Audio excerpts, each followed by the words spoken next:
Hey everybody, today's a video on my new series where we do overviews of the XR series mixers. We're going to look specifically at the XR Edit software and talk about everything in specific tabs so that you know what you're looking at any given time. And we're going to start doing that right now. Let's go!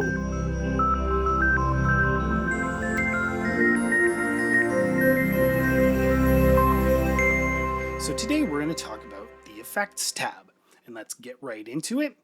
Here in the Effects tab, you can see our 4 effect slots, which tie into both these 4 effect sends and these 4 effect returns.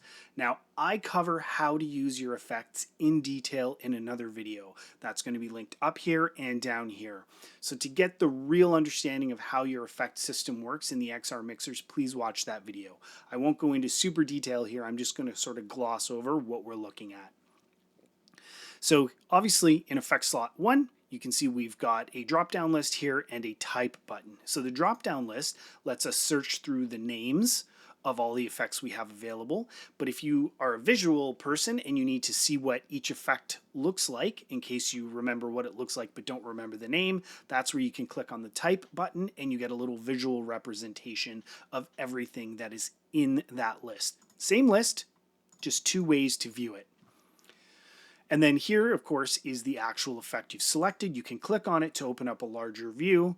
And this one is a reverb. So to get signal to this in a typical setup or a default setup, we would choose our effect slot. We would bring up some level from our chosen channel.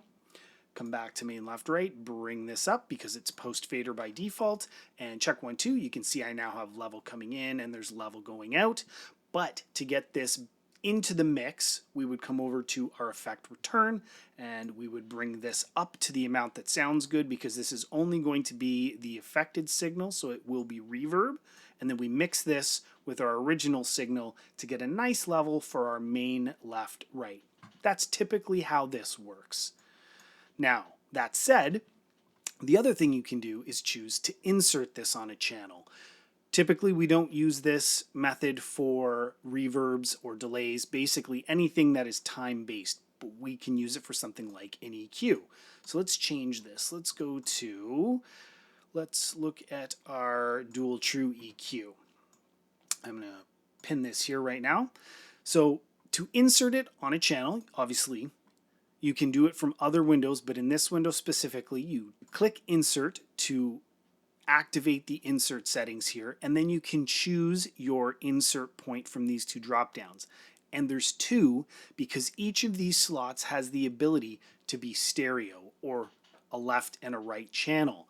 So because this is an EQ, I could use this to do an EQ on channel 1, and I could do a completely separate EQ on channel 2, which is good. Let's say you have maybe a keyboard plugged into 1 and 2, the left side is on 1, the right side's on 2, and you want to be able to EQ them either together or independently. So once you've made your choice, you actually have to turn this little button on to fully activate it. Once you see this in pink, it means it is affecting the channel you've inserted it on. And that insert means that it is taking over the original signal. It is affecting the original signal. It's not the same as sending an effect through the effect send and then bringing it back on an effect return. This is in the original signal chain now. But again, we have a left and a right side here, and in this EQ, you'll see this window here, there's an A and a B button. A is for the left side, B is for the right side. So if I make an adjustment to A, let's do this, and then I switch over to B, completely different. I can have something totally separate from what I did on A, and if I switch back and forth, you can see the difference. Now, if I wanted them to be the same on both, I could click AB link, and now anything I do to one is going to show up on the other. See, they're identical now. So that's what you can do with the insert settings here. Let's just turn these off, turn that insert off. And what I've just said applies to all 4 channel slots. Everything I said for the send method as well as inserting it. Obviously, these are all the same. Visual, visual, visual. And obviously here we're seeing on the left side we have our input meters, and then on the right side we have our output meters. So if I bring this back up,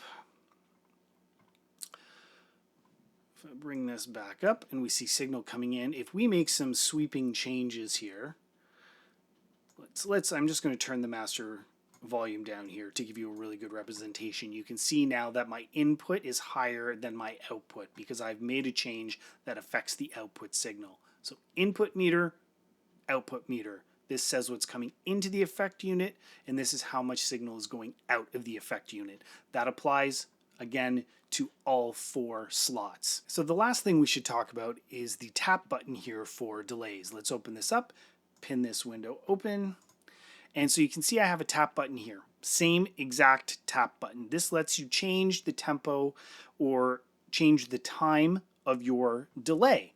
So the slower you click, the longer the time will get.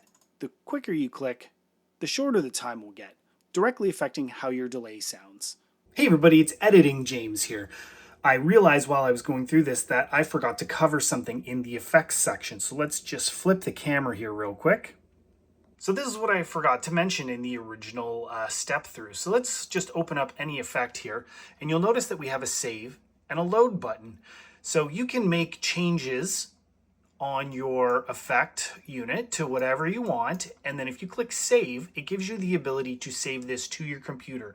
Please note, this saves it to the computer you are using. It does not save it to the mixer. So if you want to recall this at a later time, you have to be connected with the same computer.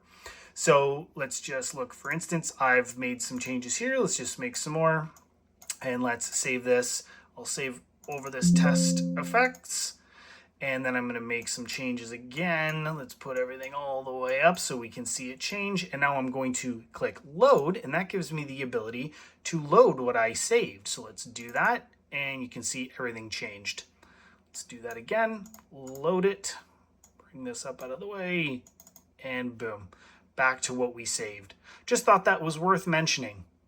And that's it. Now you know what you're looking at anytime you are in the Effects tab. I hope this was interesting, entertaining, educational, and if it was any of those 3 things, please be sure to like and share and subscribe. You can also check us out on Patreon, or you can join the channel down below. You can even do a super thanks down below if you think anything I do here on this channel is useful to you in any way. For everybody who's already done that, huge thanks. And until we see you next time, thanks for watching here on Quickies. Bye, everybody.